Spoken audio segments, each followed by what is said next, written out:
Bonjour à tous, aujourd'hui dans cette vidéo je vous propose de découvrir le Water Sensor 6 de chez AOTech, ce que je considère être le meilleur module de détection d'inondation, quel que soit le protocole. Module qu'on va voir avec ses accessoires, puisqu'ils sont nombreux, le dock qui permet de le connecter en USB et d'avoir des capteurs externes, et aussi un produit qui est très rare sur le marché, le Lasso Sensor, qui permet d'avoir une détection d'inondation non pas ponctuelle, donc à un endroit donné, mais sur toute une distance, ce qui est hyper pratique quand vous avez une machine à laver, une chaudière, etc., enfin un ballon d'eau chaude, qui potentiellement pourrait fuir pour détecter donc tout le pourtour sur plusieurs mètres. Donc, trêve de blabla, je vais vous montrer tout de suite comment ça marche. Le module Water Sensor 6, le voilà. Donc en façade, vous avez juste un bouton d'action avec une petite LED, et puis à l'arrière, vous avez donc les 4 patins de détection. Je vous ai ramené un petit shot d'eau, et puis on va faire le test tout de suite. Alors je vais juste humidifier un des côtés du Water Sensor pour vous montrer que la détection est instantanée. Voilà, et donc là, la détection, alors évidemment, la détection est remontée à ma centrale domotique, et dès que je le sors de l'eau, la détection s'arrête. Et on voit le petit voyant vert qui indique que c'est fini. Alors c'est pas fini, ce module vient aussi avec un dock sur lequel vous pouvez le clipser. Sur le dock, j'ai mis ici la sonde de détection d'inondation. Donc je vais essayer de tenir le module immobile pour pas qu'il se mette à sonner pour détection de mouvement, parce qu'il est aussi sensible au fait que vous le déplacez. Et je vais juste faire tremper les petites électrodes dans l'eau. Voilà, et on voit que le module sonne. Donc de la même manière, vous voyez qu'on peut très bien détecter aussi une inondation, non pas avec le module en lui-même, mais avec des rallonges comme ça que vous fixez directement sur le bornier. Et enfin, dernier test possible, le lasso. Donc le lasso que j'ai branché ici sur le dock. Le dock est obligatoire pour fixer le lasso dessus. Le lasso qui permet donc d'avoir plusieurs mètres de détection. Donc je vais vous mettre le module à l'écran que vous voyez. Et ici, il suffit qu'une petite partie du lasso touche l'eau, et par capillarité, le module va se mettre à sonner. Voilà, et c'est tout. Donc vous voyez, le tissu en lui-même s'imbibe d'eau, et c'est ça qui fait sonner le détecteur. Alors évidemment, ensuite, il faudra attendre que le module sèche, enfin que le fil sèche, pour que le module s'arrête de sonner, pour que tout revienne à la normale. Un accessoire qui est aussi extrêmement intéressant si vous devez détecter de l'eau au pied d'un mur, autour d'un chauffe-eau, autour d'une machine à laver. Ce genre de produit-là existe à peine sur le marché, hein. Je sais même pas s'il y a des alternatives, et donc c'est vraiment hyper intéressant. Aujourd'hui, je vous propose de découvrir le Water Sensor 6 de chez AOTech, un module Z-Wave qui va vous permettre de détecter, entre autres, inondation, humidité dans votre logement. Donc, évidemment, c'est un module Z-Wave, donc il vous faudra être équipé d'un réseau Z-Wave. Dans mon cas de figure, je pourrais le comparer avec ce capteur qui est actuellement sous tension, enfin sous activité, qui est le Float Sensor de chez Fibaro. J'en ai dans mon logement 3 ou 4, et j'en suis extrêmement satisfait de ces Float Sensors, ils sont très vieux. Vous retrouverez ma vidéo sur ma chaîne si jamais vous voulez voir le test qui date. Bah voilà, il y a des nouveautés qui sortent, nouveautés entre guillemets, puisque ce capteur a déjà quelques mois derrière lui, et ce qui me permet de savoir déjà que beaucoup de gens sont satisfaits et le trouvent bien fichu. La grosse différence qu'on a entre ce Water Sensor 6 et ce Float Sensor de chez Fibaro, c'est que celui-là a un dock, qui s'appelle le dock Pro, je crois, pour Water Sensor, qui permet de le relier sur secteur et qui permet de lui ajouter des sondes externes de manière assez simple. Donc voilà, un module qui est en plus extensible, par contre qui a un petit coût forcément, puisqu'on est dans le Z-Wave, et dans le Z-Wave, bah, les modules coûtent plus cher. Alors on va jeter un rapide coup d'œil sur l'emballage, donc c'est un emballage AOTech classique, donc vous voyez les brandings AOTech un peu partout, avec ce que j'aime bien en fait, le fait qu'on voit le module de face et de côté sur l'emballage, et au dos, bah, vous avez les fonctionnalités principales de ce sensor. Alors, ce qu'il faut que je vous montre tout de suite, c'est ici, là. Ce n'est pas la dernière génération série 7, donc on est toujours sur du Z-Wave Plus, donc génération 5. Donc on est encore quelque part sur l'ancien monde AOTech, l'ancien monde Z-Wave, on n'est pas encore sur le tout dernier module, mais c'est pas bien gênant, hein. Vous êtes quand même en Z-Wave Plus, et ça restera largement satisfaisant pour la majorité des usages. Ici, le carton qui contient le module. Alors moi, mon module est un petit peu défoncé, donc je sais pas ce qui lui est arrivé. Dans le carton ici, on a deux petites vis comme ça qui vous permettront, je pense, de fixer ce module, une petite plaque en plastique et une notice d'utilisation. Alors la notice d'utilisation, super importante à lire. Alors malheureusement, j'ai pas l'impression qu'elle soit en français. C'est une notice ici que j'ai en anglais. Maintenant, il y aura peut-être une version internationale, que vous pourrez acheter. Moi, en tout cas, je ne l'ai pas, cette version internationale. Mais par contre, c'est super important, bah, c'est de regarder ici la partie Quick Start, donc que je vous mets là, vous mettrez en pause, mais vous pouvez trouver tous les manuels chez AOTech. Tout est sur la page de support, mais ce sera super important pour appairer le module avec votre clé Z-Wave. Donc le module en question, le voici. Donc je vous le mets en comparaison avec le module Fibaro, que vous fassiez une idée. Donc on peut pas parler de compacité ou de différence majeure, hein. Vous voyez que bon, les modules se valent en taille. Il y en a un qui est rond, l'autre qui est rectangulaire. Ce qu'on voit, ce qui est commun, c'est qu'ils ont les petits picots. D'ailleurs, ce sont exactement les mêmes. Je vais essayer de vous zoomer dessus, que vous puissiez bien voir. Mais vous voyez les petits picots ici cuivrés ou dorés, je ne sais pas quel est le matériau exact, qui vont permettre de capter les différences d'hygrométrie et donc l'humidité. Vous avez le connecteur à dock, donc vous voyez ici la griffe pour le dock, et en bas ici d'encoche pour le dock. Le dock permettant de recharger normalement le produit quand il est fixé, et puis permettant d'avoir des sondes externes. Donc voilà, vous avez normalement ici toutes les informations sur le produit. Alors, normalement quand on met en route le produit, il suffit de tirer ici sur la petite languette, mais moi je vais vous montrer, je vais vous l'ouvrir, donc normalement il suffit de tirer ici sur le capot. Alors je sais pas si le capot est étanche, il a pas l'air d'être étanche pour un produit qui est potentiellement soumis à l'humidité, ça peut être gênant. Donc voilà l'intérieur du module. Alors le mien c'est un produit qui m'était envoyé pour test par EOTech, donc c'est un reconditionné, je pense qu'il a pris l'humidité, on le voit ici et là. À mon avis, hein, ils m'ont pas envoyé, alors je sais pas s'ils m'ont envoyé un produit fonctionnel mais qui a pris l'humidité, ou si ce produit-là a eu un souci, puis ils m'ont envoyé comme exemplaire de test. En tout cas, bon, vous voyez qu'il est pas comme neuf, et qui peut-être il va me poser souci, donc c'est un produit qui a dû prendre l'humidité. D'ailleurs, c'est le truc qui m'étonne, c'est que quand on regarde bien, je ne vois pas de rien du tout qui fait que le produit est scellé, donc je pense qu'il n'est pas étanche, donc si jamais vous avez une vraie inondation, à mon avis il va prendre l'eau, ce produit il ne résistera pas. Alors, je peux vous dire que c'est votre dernier des soucis, que votre module ici de détection d'inondation prenne l'eau, mais bon c'est des produits normalement qui sont censés soit flotter, soit quelque chose comme ça pour éviter que qu'ils puissent détecter en tout cas le plus longtemps possible l'inondation.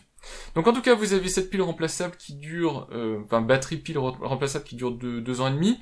Si vous avez le boîtier externe, vous pouvez le recharger directement sur secteur, ce produit, enfin le faire fonctionner sur secteur, et dans ce cas-là la pile servira que de backup.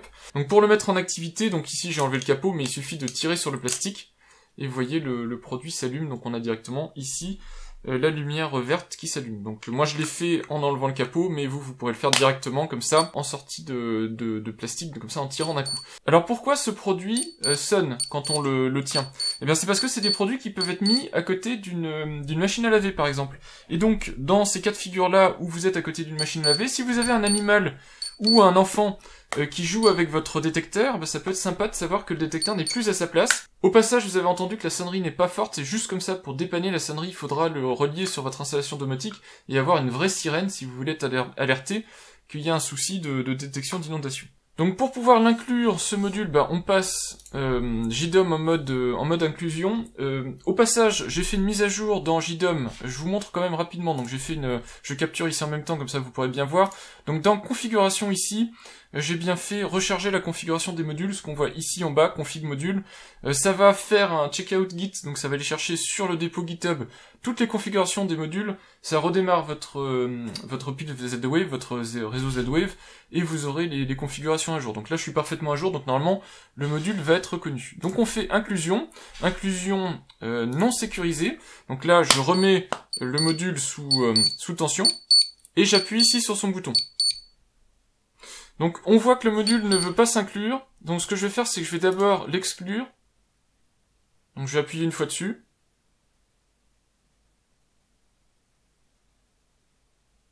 voilà, donc là on voit que JDOM vient de l'exclure, donc je pense vraiment que c'est pas un produit qui est neuf, ils me l'ont même pas exclu avant de me l'envoyer.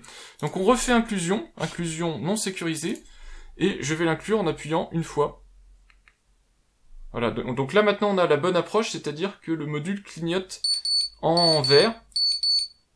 Voilà, et puis il faut attendre maintenant 8 secondes. Donc n'hésitez pas, vous faites une exclusion. Normalement quand vous avez un produit neuf, vous n'avez pas besoin de le faire, mais là on voit bien qu'il y avait besoin. Et d'ailleurs ce voyant est vraiment super joli. Les couleurs sont très très bien rendues, c'est un très beau boulot je trouve. Le diffuseur là rend très bien. Donc vous avez du rouge, du bleu, du vert et du jaune, au moins apparemment. Et on voit ici Water Sensor 6. Donc je vais juste le renommer, je vais le mettre dans les WC. Et puis je vais vous montrer à quoi ça ressemble. Donc ce module a 6 commandes, fuite 1, fuite 2, température, alerte de température élevée, alerte de température basse et batterie. Moi je vais le mettre en service donc dans mes WC, et puis je reviens vers vous dans quelques semaines pour vous dire ce que j'en pense. Évidemment en termes d'autonomie, si c'est comme ici les flood sensors de chez Fibaro, j'en suis à 2 ans, peut-être 2 ans et demi d'utilisation, j'ai toujours pas changé les piles, donc ça va être impossible de vous dire quelle va être l'autonomie de ce produit-là. Par contre, en termes de sirène, Vous entendez bien, hein, ça on peut tout de suite en conclure, c'est vraiment pas une sirène qui est faite pour vous alerter, pour vous réveiller la nuit s'il y a une inondation, comme ce Fibaro là. C'est vraiment à associer ici comme je le fais là, j'ai des sirènes chez moi, sirènes Z-Wave branchées sur ma domotique, c'est comme ça qu'il faut le concevoir, ce sont des capteurs, c'est bien qu'ils sonnent en local pour vous prévenir qu'il y a un souci, mais quoi qu'il arrive, il faudra le brancher avec une installation domotique pour pouvoir avoir une vraie sirène et une vraie remontée d'informations. On a donc parlé du module Water Sensor 6, mais c'est pas fini. Dans cette gamme viennent des accessoires optionnels, que sont le dock et le lasso étant un accessoire lui-même du dock, qui permet d'enrichir un petit peu le fonctionnement de ce Water Sensor. Donc je vais vous montrer rapidement en quoi consiste ce dock. C'est hyper intéressant à partir du moment où vous avez besoin d'avoir une installation à demeure, et que vous voulez avoir des sondes déportées, pour aller chercher l'endroit exact où potentiellement il peut y avoir des infiltrations d'eau ou des fuites d'eau. Donc ça se présente, alors je vais vous montrer quand même l'emballage avant de tout déballer, pour pouvoir vous montrer quand même. Donc c'est un emballage tout à fait standard, donc de la génération IoTech en question. Donc vous avez la présentation frontale du module. On voit sur le côté qu'il a la capacité d'alimenter en continu ce module Water Sensor 6, donc ça devient un module sur secteur, avec une meilleure portée. Les deux emplacements pour mettre des sondes externes, et la possibilité d'y connecter un lasso. Donc dedans, on a donc, quand on déballe, le manuel ici, je vais le laisser sur le côté, on a le kit d'accessoires, et on a ici le dock en lui-même. Il est très simple, donc vous voyez au dos que vous avez les deux trous de fixation, donc ça va être pour pouvoir le fixer au mur via les trous de fixation, et vous voyez ici que vous avez 4 pads métalliques, qui sont en fait les 4 pads qui représentent les petites pattes ici, de détection d'inondation. Donc en fait ça fait que déporter les détections qui sont là, ça les fait reporter sur les borniers qui sont là. Donc vous voyez en dessous ici, on voit les deux borniers, donc pour la sonde 1 et pour la sonde 2, puisque ce module-là était déjà équipé de deux sondes. Hein. Vous avez une dissociation entre la partie du haut et la partie du bas, donc vous avez deux sondes distinctes. Ben, c'est en fait ce qui est repiqué et déporté sur le dessous ici. On voit aussi qu'on a un petit connecteur USB. Alors la partie USB, la manière de recharger, je pense que ça se fait via le petit picot qui est là. Je ne sais pas techniquement comment ils s'en sortent, mais je pense que c'est géré comme ça. Et donc vous prenez votre module Water Sensor 6, avec la pile ou pas dedans, vous faites comme vous voulez. Vous avez juste donc à le mettre ici sur le support et le clipser. Voilà, vous entendez un petit clic, et ensuite votre module tient très bien, et ça devient donc un module USB avec deux sorties sondes. Alors attention, quand je dis module USB, il va être alimenté par l'USB. Par contre, ce n'est pas un module sur secteur à proprement parler, c'est-à-dire qu'il va pas avoir toutes les capacités des modules qui sont vraiment conçus pour être branchés en continu sur secteur, dont tout ce qui est relais de tram Z-Wave et tout ça. Il n'a pas toutes ces capacités-là, mais ça reste quand même hyper intéressant puisque vous avez un module qui est en permanence relié sur le secteur, donc il ne videra pas sa batterie. Vous pouvez l'utiliser, donc le mettre ponctuellement ou pas d'ailleurs, sur du long terme, l'utiliser sans dock et le remettre ensuite sur son dock. Le dock ne recharge pas non plus la pile qui est dedans, hein, c'est bien une pile et pas une batterie. Ici, une des sondes, donc une sonde déportée. Vous avez du double face et des vis, donc ça c'est pour la fixation sur un support quelconque, donc la fixation du dock. Vous voyez ici que vous avez les zones pour mettre les petits pads autocollants double face qui sont livrés, et puis vous avez les vis, donc vous mettrez ici. Vous avez évidemment la deuxième sonde qui est là, donc deuxième sonde pour aller sur le deuxième port du Water Sensor, je vais vous montrer après comment ça se passe, et vous avez ici le câble USB vers micro USB. Alors vous n'avez pas l'adaptateur secteur, donc il faudra choisir l'adaptateur secteur de votre choix, mais ça reste un câble micro USB tout à fait standard, donc c'est un câble de charge, hein, mais voilà, qui fait, on va dire, 1 mètre. Donc les sondes font aussi 1 mètre, un tout petit peu plus d'1 mètre en termes de câble. Donc c'est un câble standard, hein, c'est-à-dire que vous pourriez vous fabriquer, si vous le souhaitiez, vous pourrez vous fabriquer vos propres sondes. C'est juste un câble électrique, en gros, fin, avec ici 2 petites bornes qui font contact et qui détectent l'humidité, l'eau faisant contact électrique. C'est comme ça que le détecteur d'inondation détecte une inondation, justement. Mais ici, vous avez un truc qui est bien fini, qui est propre, que vous pouvez faire passer avec des petits cavaliers, etc. pour le faire tenir. Et pour la fixation, enfin pour le branchement, c'est très simple. Donc vous voyez ici le bornier. Vous avez juste à appuyer sur les petits pads qui sont là. C'est des connecteurs rapides, en fait. Donc vous appuyez dessus, vous mettez vos petits fils dedans, vous lâchez, et puis vous voyez que ça tient. Voilà, c'est pas plus compliqué que ça. Et vous avez maintenant un module avec, au bout, une petite sonde déportée, que vous pouvez fixer là où vous voulez, comme vous voulez, avec du double face, vous le collez au pied d'un mur, par exemple, ou contre une machine, un équipement électrique qui a besoin d'être surveillé, une machine à laver, etc. Et donc vous aurez une protection contre les inondations, mais déportée ce coup-ci. Vous voyez que vous avez plus de latitude pour choisir où mettre exactement ces sondes. En termes de manuel, vous voyez que au niveau du dock, il n'y a pas grand chose à dire, puisque je vous ai dit l'intégralité quasiment de ce que vous deviez savoir. Voilà, mais en tout cas, il y a un manuel, alors malheureusement en anglais, mais il y a un manuel qui est livré si vous voulez en savoir plus, et ces manuels sont disponibles évidemment sur le site IoTech. Alors vous avez aussi le lasso sensor, qui est un accessoire optionnel pour le dock, donc c'est vraiment un accessoire pour le dock, hein. Il faut avoir le dock si vous voulez l'utiliser.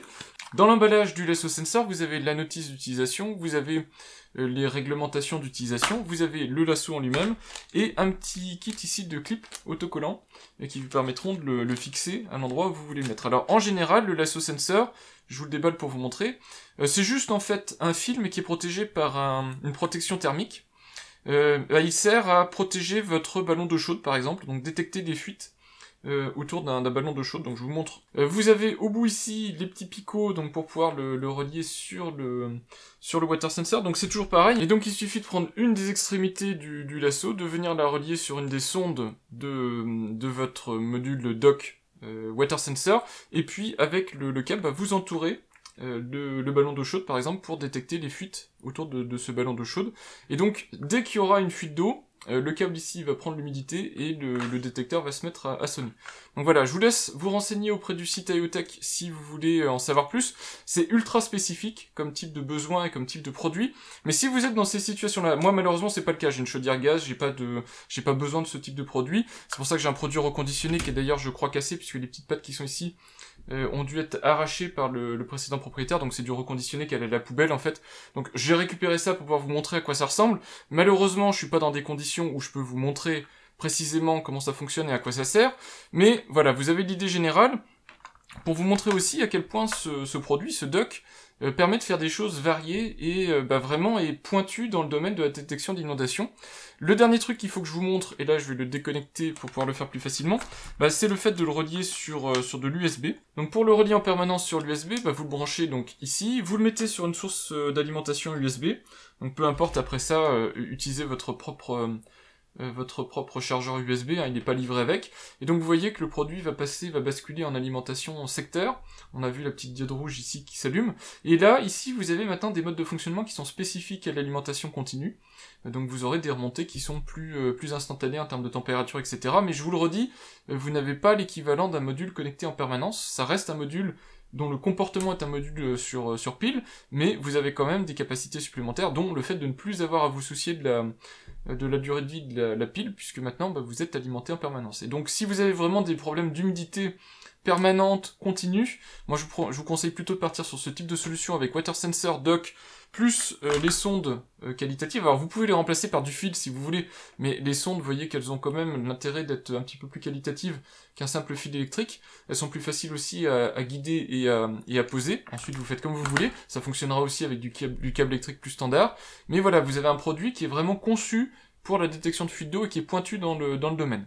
Au final, et comme je m'en doutais, le Water Sensor 6 qui m'était envoyé a malheureusement les défauts que je vous ai décrits, c'est-à-dire qu'il a dû prendre l'eau.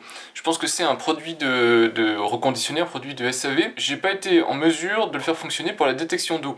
La détection de température, etc. fonctionnait bien, mais pas tout ce qui est détection de fuite d'eau. Et donc, IoTech a bien fait les choses, ils m'ont envoyé un deuxième produit en remplacement qui lui est parfaitement neuf, donc il est scellé, etc.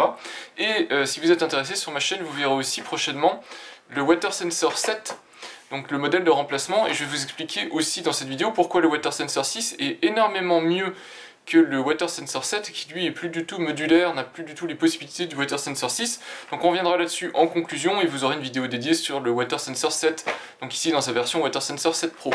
Au passage également, si vous vous demandez à quoi sert cette petite plaque en plastique dont j'ai pas parlé dans le premier déballage, c'est pour faire levier en fait, c'est tout simplement pour ouvrir comme ça le Water Sensor et pas se faire mal au doigt, donc pouvoir comme ça déclipser le capot en plastique.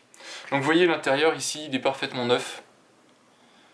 Plus du tout de problème de fuite d'eau, donc je vais l'appairer dans mon installation domotique, et puis du coup je vais pouvoir vous dire vraiment ce que je pense de ce détecteur là. Alors j'ai mis en place un petit protocole de test autour du Water Sensor 6, juste pour vous montrer comment il fonctionne. Donc regardez bien, je vais zoomer au maximum, voilà, regardez bien la tuile qui est ici, donc c'est la tuile du Water Sensor. Vous avez, ce que j'ai en tout cas décidé d'afficher sur JDOM, fuite 1, fuite 2 et température. Alors pourquoi fuite 1 et fuite 2? C'est parce que ce détecteur est équipé de deux zones, donc chacun de ces deux patin de détection, la marche en paire, et permet de détecter une fuite. Alors à quoi ça sert d'avoir ce doublage de détection, qu'il n'y a pas la plupart du temps dans les autres détecteurs? Bah, c'est tout simplement que si par exemple vous n'êtes pas sûr qu'il y a vraiment une fuite d'eau, bah, ça vous permet de le détecter 2 fois. C'est-à-dire que si par exemple c'est une petite flaque d'eau, petite zone humide, et que seul un des 2 détecteurs se déclenche, vous pourriez, sur la base de vos propres scripts en domotique, vous pourriez décider de ne pas déclencher l'alarme inondation parce qu'elle n'est pas assez pertinente, elle n'a pas l'air d'être véridique. Le fait d'avoir deux petites pattes comme ça permet soit de détecter 2 zones différentes, mais bon, on est bien d'accord que sur un produit comme ça, 2 zones, ça va pas être possible. Pour pouvoir détecter 2 zones, il vaudra mieux avoir le dock, et donc avoir 2 fils qui partent à 2 endroits différents. Mais l'autre possibilité, c'est aussi d'utiliser, même sur un petit produit comme ça, d'utiliser donc les quatre petits patins, donc en tant que double détection, donc permettre d'être sûr qu'il y a une détection de fuite d'eau. Alors, si vous l'entendez sonner aussi, le détecteur, c'est parce qu'il y a une détection de tilt, hein, ça je vous l'ai dit. Si jamais donc quelqu'un vous le déplace, vous le prend, joue avec, un enfant ou un animal, bah, vous êtes informé, et vous pouvez aussi le remonter dans votre installation domotique, vous êtes informé que quelque chose ne va pas bien. Donc, je vais vous faire sonner le détecteur, vous regarderez bien aussi ici le petit voyant qui va se mettre à sonner. J'ai mis un petit peu d'eau, donc j'en ai mis à peine, hein, je sais pas si ça se verra, mais il y a vraiment un tout petit fond d'eau. Il n'y a pas besoin de beaucoup d'eau pour que le détecteur se déclenche. Donc on est parti, vous voyez ici qu'il n'y a pas ni fuite 1 ni fuite 2 qui est activée, donc je vais mettre juste un des 2 côtés dans l'eau, en tout cas dans la petite flaque d'eau que j'ai créée, et vous voyez que fuite 2, donc la partie du bas, se déclenche. Dès que je le sors de l'eau, hop, clignotement vert, tout va bien, donc je le remets dans l'eau pour vous montrer. Ici vous regardez bien, voilà, clignotement orange, il a détecté la fuite d'eau. Donc c'est vraiment instantané, hein, c'est un produit qui marche très bien. Et si maintenant je mets l'autre partie dans l'eau, vous allez voir que vous allez avoir fuite 1, donc la partie haut du capteur qui se déclenche. Voilà, et si évidemment, vous vous en doutez, si évidemment je plonge les 4 électrodes dans l'eau, bah, vous allez avoir instantanément les 4 détections qui se font. Donc de toute façon, vous aurez vu en introduction mon petit exemple d'utilisation, hein, c'est un exemple comme un autre, mais ça vous montre comment on peut l'utiliser au quotidien. Mais en tout cas, vous voyez que la détection est instantanée, il réagit de manière instantanée. Vous pouvez couper le buzzer si vous voulez pas qu'il sonne en local, si ça vous intéresse pas. Il envoie ça directement à JDOM. Et on va voir maintenant dans JDOM comment ça se configure, parce qu'on peut configurer énormément de choses dans ce module. Et un des grands avantages du Z-Wave, c'est aussi que vous pouvez directement, sans avoir un équipement intermédiaire ou un JDOM pour réagir, vous pouvez faire réagir votre sirène, par exemple, directement sur détection d'inondation. Et donc comme ça, vous pouvez faire déclencher votre sirène de manière autonome, si jamais vous voulez le faire par rapport à une détection d'inondation. En tout cas, j'espère que ce petit exemple rapide vous aura permis de bien voir que la détection est instantanée, que la remontée d'informations est vraiment instantanée sur le réseau Z-Wave. Donc dans JDOM, qu'est-ce que ça donne? Eh bien, vous voyez ici, j'ai mon détecteur qui est présent en tant que tuile. Alors je vais dézoomer un petit peu quand même pour que ce soit un peu plus lisible. Donc je vous ai dit, il y a des commandes qui sont associées, etc. Donc ça, on va revenir sur les commandes juste après. Je précise juste que si vous voulez obtenir ce look-là, vous ne l'aurez pas par défaut. Hein. Je vous ai fait une vidéo dédiée sur JDOM où je vous ai montré que le look est pas super cohérent et pas super élégant par défaut dans JDOM. Donc vous allez bien ici dans la partie édition. Donc vous passez en mode édition du dashboard. Vous allez dans les commandes et vous pouvez très facilement ici changer le type de widget. Donc j'ai mis flood ici, donc détection d'inondation pour fuite 1 et fuite 2, donc les 2 commandes de détection de fuite que je vous ai montré. Et puis pour la température, j'ai le widget tile, qui est le widget que je trouve assez élégant, qui présente comme ça la valeur courante en gros, l'unité en petit, et puis en dessous vous avez les évolutions de courbes de température. Concernant l'évolution justement de la température, donc je vous montre ici, vous avez une évolution sur la journée. Attention, il y a quand même un souci, c'est que parfois vous n'aurez pas les remontées de température avec ce capteur-là. Alors je pense que c'est dû à la vétusté de JDOM, à la vétusté de la pile Z-Wave en tout cas de JDOM, qui fait que par moment les inclusions soit se font pas bien, soit les configurations sont pas complètes. En tout cas moi, plusieurs fois, j'ai exclu puis réinclus le module, j'avais pas de remontée de température en direct. Bon, pour le faire, le meilleur moyen, c'est de le refaire plusieurs fois, et de toute façon, la procédure, c'est... Alors, je vous montre en direct comme ça, vous allez dans la partie Z-Wave, si vous avez déjà votre module qui est inclus, bah, vous faites une exclusion, donc vous cliquez ici sur exclusion, vous appuyez une fois sur le bouton, comme je vous ai montré, dans la phase de démo, en fait, de comment on fait l'inclusion, vous allez voir ce module ici qui va disparaître. Puis vous restez enfoncé, donc sur le petit bouton en façade, vous restez enfoncé environ 30 secondes, vous allez voir le voyant qui va passer rouge, clignotant de plus en plus rapide, puis une confirmation avec un éclairage multicolore. Ça c'est une réinitialisation, un factory reset du module, et puis vous faites inclusion, et vous faites une inclusion non sécurisée. Normalement, tôt ou tard, ça devrait se mettre à fonctionner, mais je sais que moi j'ai eu du mal à faire fonctionner la remontée de température, donc au moins comme ça vous êtes au courant. Alors en termes ensuite du module, on va aller dans la partie configuration. Donc le module en lui-même, le voici, vous avez des informations techniques, fabricant, type de produit et compagnie. Vous voyez qu'il est endormi, alors je peux très facilement le réveiller en appuyant sur le petit bouton en façade. Vous voyez qu'il est réveillé, il a la remontée de niveau de batterie. Et ici vous allez voir que son dernier message ici c'est l'heure où je tourne cette partie-là de la vidéo, donc 21h42. Prochain réveil dans 1 heure, 22h42. Vous voyez que c'est un esclave pouvant être routé, donc c'est pas un module, même si vous le mettez sur le dock, même si vous le mettez en USB, c'est pas un module qui va être capable de router les messages. Il restera de cette classe-là, il ne pourra pas router les messages, en tout cas moi j'ai pas réussi, même en le branchant en USB, à le passer en tant que module standard. Ça reste avant tout un module avec une alimentation sur pile en backup, et donc ça reste un module esclave. C'est dommage, mais c'est comme ça. En termes de valeur, vous voyez que vous avez la remontée de température, et puis ensuite on voit ici que se détachent deux groupes de commandes. Donc vous avez ici les commandes 113 en instance 1, et les commandes 113 ici en dessous en bas en instance 2. Donc c'est parce que vous avez les deux détecteurs d'inondation, donc vous avez à la fois le type d'alarme, le niveau de l'alarme, des choses comme ça, et le niveau d'inondation. Et puis vous avez aussi évidemment la commande de remontée de batterie. Donc en fait, ça ni plus ni moins, ce que vous voyez ici en termes de valeur, hein, c'est toujours... Dans la partie Z-Wave, c'est toujours l'équivalent des commandes. Donc je vous l'ai dit, les commandes c'est fuite 1, fuite 2, température, les deux alertes de température haute et basse, et puis le niveau de batterie. Donc ça c'est pas nouveau, mais en tout cas comme ça vous voyez à peu près à quoi vous devez vous attendre. Et il y a les paramètres, alors c'est pareil, les paramètres il y en a un paquet, on va pas aller dans le détail ici, vous avez la documentation en ligne si vous voulez voir l'ensemble de la documentation du Water Sensor 6 et de son paramétrage. Moi je vais juste vous en remonter 2-3 comme ça qui sont intéressants, et qui peuvent éventuellement vous intéresser. Donc dans les commandes intéressantes, vous avez essentiellement le type ici de rapport que vous voulez, donc quelles sont les informations, alors c'est compliqué à saisir, vous voyez ici que c'est une addition mathématique avec des masques, donc c'est un petit peu compliqué à calculer, mais la valeur que vous mettez là correspond à ce que vous voulez. Donc si vous voulez pas de notification, pas de remontée d'alarme par exemple sur tilt, donc sur le déplacement du capteur, vous pouvez enlever la valeur tilt, donc le bit 2, vous pouvez l'enlever du décompte total. Donc ça vous permet de calculer comme ça le type de rapport à émettre, et donc est-ce que le module doit vous émettre ou pas. Comme autre chose intéressante, vous pouvez aussi désactiver le buzzer, si vous voulez pas le faire sonner, vous avez la capacité, via la commande 86, de le désactiver. Vous pouvez aussi, alors ça on va revenir après, mais vous pouvez associer chacun des deux détecteurs d'inondation à un basic set, donc à un groupe de commandes, un groupe d'association Z-Wave, donc je vous montrerai après.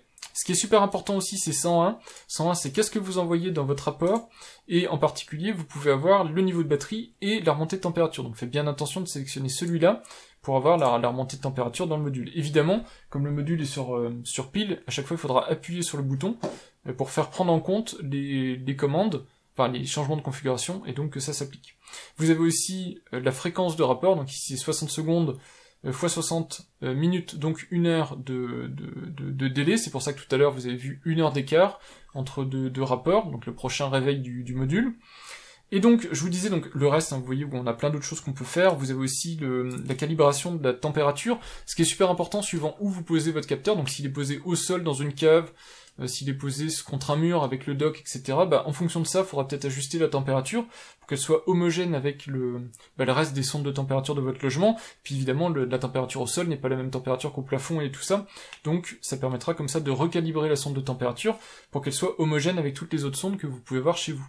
Et le dernier truc donc, qui est super important, mais qui est aussi super spécifique, c'est ici les envois sur les basic sets groupe 3 et groupe 4, et ça a directement à voir avec les associations.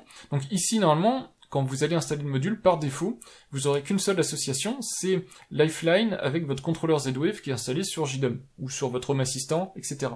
Mais vous pouvez aussi, sur l'association 3 et l'association 4, y connecter par exemple une sirène Z-Wave, et dans ce cas-là, quand la sonde 1 se déclenche pour inondation, vous pouvez directement, comme ça, piloter la sirène sans passer par JDOM, sans passer par le contrôleur, donc directement sur le réseau Z-Wave, déclencher la sirène pour que ça sonne immédiatement, donc pour pouvoir entendre qu'il y a une inondation. C'est tout à fait vrai aussi avec des détecteurs de fumée Z-Wave qui peuvent comme ça directement faire sonner les sirènes. C'est hyper pratique si vous en avez besoin pour avoir une installation autonome. En tout cas voilà en ce qui concerne les configurations, les commandes, et comment ça s'utilise tout ça. Dans JDOM, une manière de faire, c'est d'utiliser par exemple le plugin alarme, qui ne fait d'ailleurs pas que des alarmes, mouvements et tout ça, mais qui fait aussi des détections d'incendie et des détections d'inondation. Vous pouvez spécialiser certaines alarmes. Donc moi vous voyez, j'ai une alarme active en permanence, et puis avec un armement qui est visible, j'ai une zone qui est la maison, puisque j'ai pas besoin de dissocier quand il y a une inondation, et vous voyez que j'ai ici les déclencheurs, alors qui sont actuellement désactivés, parce que si je fais des tests pour cette vidéo-là, ça va tout va se mettre à sonner, donc c'est pas ce que je veux, donc il suffirait que je recoche ça. En tout cas, vous sélectionnez donc la pièce et le module, je vous montre ici, donc vous choisissez la pièce, l'équipement, et puis la commande, donc le détecteur de fuite 1, détecteur de fuite 2, pour avoir les deux qui sont en place. Vous avez dans JDOM la possibilité d'avoir une activation pleine, donc dire par exemple il faut que le capteur soit allumé pendant 1 minute, donc il y a une fuite d'eau détectée pendant 1 minute avant que tout se déclenche, et ensuite, moi j'ai des actions immédiates, ça m'envoie un SMS, ça m'envoie une notification, et évidemment ça déclenche le scénario qui déclenche ma sirène. Et comme ça, je suis notifié dès qu'il y a un souci d'inondation. Donc vous voyez que ça se branche très facilement dans JDOM, en quelques secondes, vous avez une détection d'inondation qui est opérationnelle et qui vous notifie sur tous les supports possibles pour essayer de limiter la casse au maximum. Dans cette vidéo, vous avez donc vu le Water Sensor 6, j'ai essayé de vous montrer en tout cas comment il fonctionne et comment il s'intègre dans votre installation domotique. Je vous ai présenté aussi des accessoires qui vont avec le Water Sensor 6. Et la question maintenant pour ce Water Sensor 6 qu'il faut se poser, c'est est-ce que moi je vous le conseille, ou est-ce qu'il y a d'autres produits qui sont tout à fait intéressants et qui seraient privilégiés par rapport au Water Sensor 6. Alors, je vous l'ai dit, j'ai le modèle de chez Fibaro depuis des années, donc celui-là je vais vous en parler aussi succinctement. Et puis en ce moment je suis en train de tester le Water Sensor 7 Pro, qui est la nouvelle itération, la nouvelle génération qui remplace normalement le Water Sensor 6 chez IoTech, qui est un produit qui est vraiment sympa. Alors vous aurez un test dédié dans une vidéo, mais ce qu'a fait IoTech, c'est qu'ils ont pris en fait un DOR Windows Sensor, donc le modèle que vous pouvez trouver, que j'ai déjà testé et que vous pouvez trouver sous ce format-là, en génération 7, donc je vous le redis quand même si jamais c'était pas clair, mais ici vous voyez Gen 7 Z-Wave Plus, donc il est à la fois série 700 et série 500, donc ils ont pris ce module-là, et dessus, sur le capteur externe, ils ont branché la sonde que vous trouvez sur le dock du Water Sensor 6. Et ça, c'est le Water Sensor 7 Pro. Donc, il n'a plus du tout rien de modulable, il n'y a plus le dock, il n'y a plus l'alimentation en USB, et il n'y a plus la double entrée, vous aurez qu'une seule entrée. Donc, pour moi, une grosse régression. Alors, en plus, il est à un rapport qualité-prix, on va dire, moins bon, puisqu'il propose moins de fonctions pour un prix similaire. Donc, en tout cas, déjà, le Water Sensor 7 Pro, je vous en ai pas fait le test, mais vous devinez rapidement où je vais en venir. Je ne vous le conseille pas par rapport au Water Sensor 6. Le seul côté intéressant du Water Sensor 7 Pro, c'est le série 700, donc si c'est quelque chose qui vous intéresse d'avoir la dernière génération Z-Wave, dans ce cas-là c'est pour vous, mais sinon, pour moi le match, en tout cas sur la partie Z-Wave, mais aussi par rapport au vrai bon détecteur d'inondation grand public, il va jouer entre le Water Sensor 6 et le Fibaro. Et là honnêtement c'est une question de budget et de goût, moi j'aime bien les deux. Maintenant, si le budget rentre pas en ligne de compte, parce que ça quand même c'est un produit qui est assez ancien, donc que vous pouvez trouver à des prix assez abordables, celui-là est plus cher, on en arrive à un total entre 90 et 100 euros pour la totale, donc dock plus Water Sensor 6, donc c'est quand même pas donné, alors qu'ici, sur le Fibaro, on est beaucoup moins cher. Donc je vais vous montrer sur la page Amazon les prix et les disponibilités de ces produits-là, mais juste pour vous synthétiser, si je dois en choisir qu'un seul, et que j'ai pas des grosses contraintes de budget, je prends sans hésitation le Water Sensor 6. Il est beaucoup plus complet, beaucoup plus fonctionnel, son dock lui propose des fonctionnalités qui sont impossibles en fait avec le Fibaro.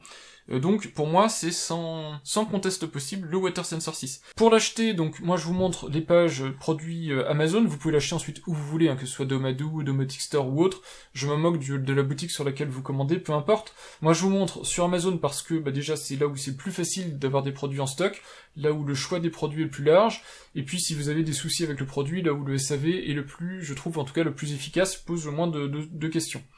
Donc c'est pour ça, et puis l'autre raison c'est évidemment parce que j'ai aussi des liens affiliés, et que ça me permet à terme d'acheter aussi du matériel pour tourner toutes ces vidéos, pour vous montrer des choses, pour être équipé.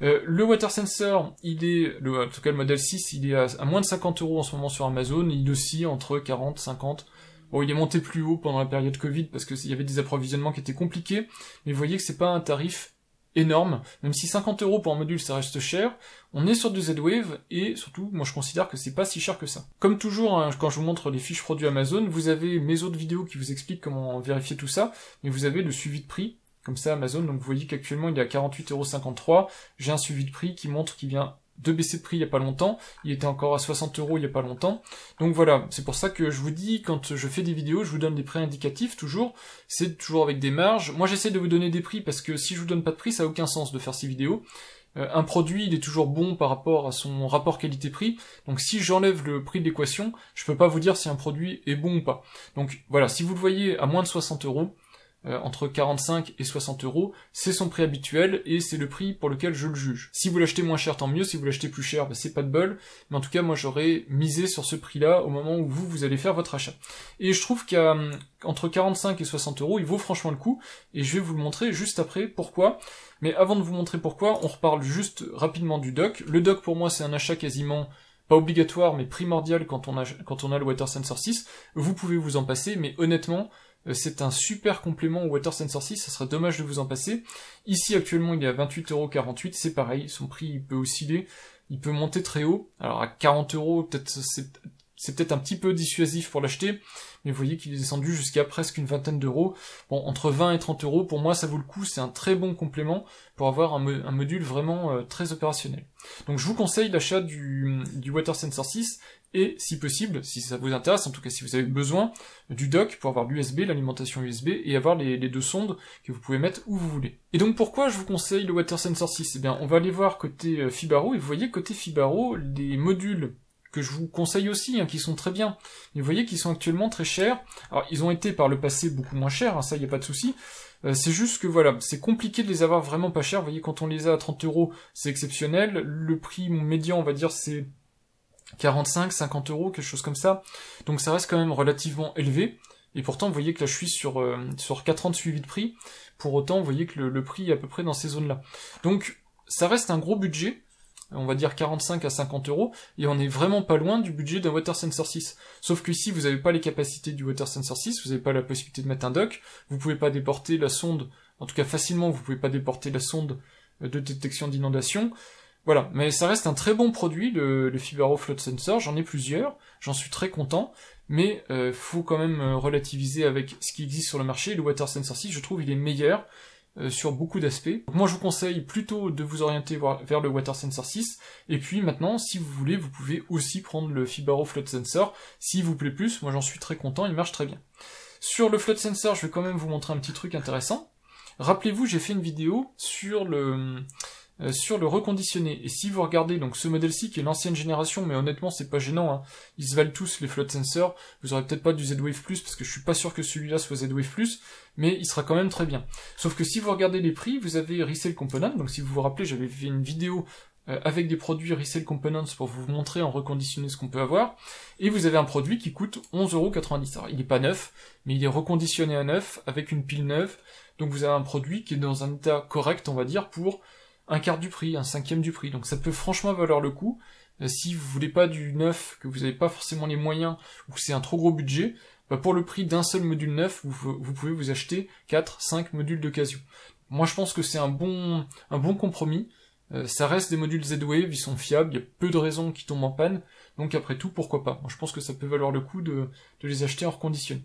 Voilà, en tout cas ce sera le petit bon plan quelque part de la vidéo. N'oubliez pas le reconditionner, même sur Amazon, il y a des vendeurs tiers qui sont très fiables, qui vous permettent d'obtenir des produits à moins cher, et qui vous permettent quelque part d'acquérir des produits que vous auriez peut-être même pas acheté parce que c'était trop cher en achat neuf. Voilà en ce qui concerne mon test du Water Sensor 6, donc j'espère que vous aurez bien compris comment il fonctionne, quelles sont ses capacités à lui tout seul, mais aussi avec des produits complémentaires. C'est vraiment un super produit, hein. Honnêtement, je vous l'ai déjà dit, je vous le redis, je reconclus là-dessus. Si vous ne devez retenir qu'un seul produit de détection d'inondation, c'est ce Water Sensor 6 en Z-Wave. D'ailleurs, je ne connais pas dans des protocoles comparables de produits qui soient aussi poussés en termes de détection d'inondation. Il faut aller, je pense, après ça, dans du secteur pro pour obtenir des produits qui ont des capacités similaires à celui-là. Donc, Water Sensor 6 plus dock, pour moi, alors certes, c'est un gros budget, on est aux 90 € facilement, donc c'est un gros budget, mais pour moi il les vaut. Donc si vous devez vous lancer sur la détection d'inondation, je ne peux que vous conseiller ce produit-là, et quand on y réfléchit, il n'est pas beaucoup plus cher que du Fibaro, et surtout il est extrêmement fiable et extrêmement bien conçu. Voilà, maintenant c'est à vous de faire les choix en fonction de vos budgets et de vos installations. Moi je vous ai expliqué par rapport à JDOM, j'ai absolument aucun souci. La remontée de température fonctionne très bien, la remontée de fuite fonctionne très bien sur les deux sondes, donc en plus vous avez la capacité de détecter deux zones différentes, donc si ça peut faire peser la balance chez vous, bah ça vous permet toujours, en achetant le dock et donc les sondes, bah de détecter deux zones. Alors faut pas qu'elles soient trop éloignées géographiquement, mais vous pouvez détecter deux zones, ce qui permet quelque part de comparer ça au prix de deux détecteurs d'inondation. Voilà, donc ça permet un petit peu de relativiser tout ça, de se dire que finalement, ce Water Sensor 6, il est pas si cher que ça, il propose énormément de fonctionnalités, et il est très très bien conçu. Donc voilà, pour moi c'est un grand coup de cœur, on va dire, une grosse recommandation. Si vous devez choisir un détecteur d'inondation, quelle que soit la technologie, pour moi, ce Water Sensor 6, c'est le meilleur détecteur d'inondation qui peut exister sur le marché actuellement, et qui est disponible. Évidemment, donc je vous l'ai dit, il est remplacé par le Water Sensor 7, dans sa version pro et pas pro, mais pour moi, cette nouvelle génération n'a absolument rien à voir avec ce détecteur-là, qui est extrêmement complet, extrêmement bien fichu, extrêmement bien pensé et évolutif. Donc, autrement dit, bah voilà, si vous cherchez un détecteur d'inondation, pour moi, l'évidence, c'est de partir sur ce Water Sensor 6, et ensuite, en fonction de votre budget, bah, vous adapter en fonction de ce que je vous ai montré. Bon, que ce soit de toute façon le choix du Fibaro ou du Water Sensor, les deux sont très bien, vous ne serez déçus d'aucun des deux. Maintenant, le Water Sensor 6, pour moi, il est quand même un bon niveau au-dessus de ce que fait Fibaro, et forcément, puisque c'est un détecteur quand même qui commence à dater. Voilà, bah j'espère en tout cas que mon test vous aura éclairé sur tout ça, que vous aurez pu faire votre choix, que vous aurez vu aussi qu'il existe des produits assez bien fait quand même pour la détection d'inondation, et si vous voulez vous lancer, si vous avez du réseau Z-Wave, en tout cas, je pense pas que le prix va vous arrêter, puisque vous savez qu'en général, les produits Z-Wave sont plus chers, et s'ils sont plus chers, bah, c'est pour tout ce que je vous ai montré, leur qualité, mais aussi leur capacité de configuration, leur fiabilité, et puis, quelque part aussi, des petits bonus qu'ont pas actuellement des produits comparables ou compétitifs. Voilà, bah j'espère que vous aurez apprécié ma vidéo sur le Water Sensor 6, moi je vous dis à bientôt pour de prochaines vidéos, au revoir.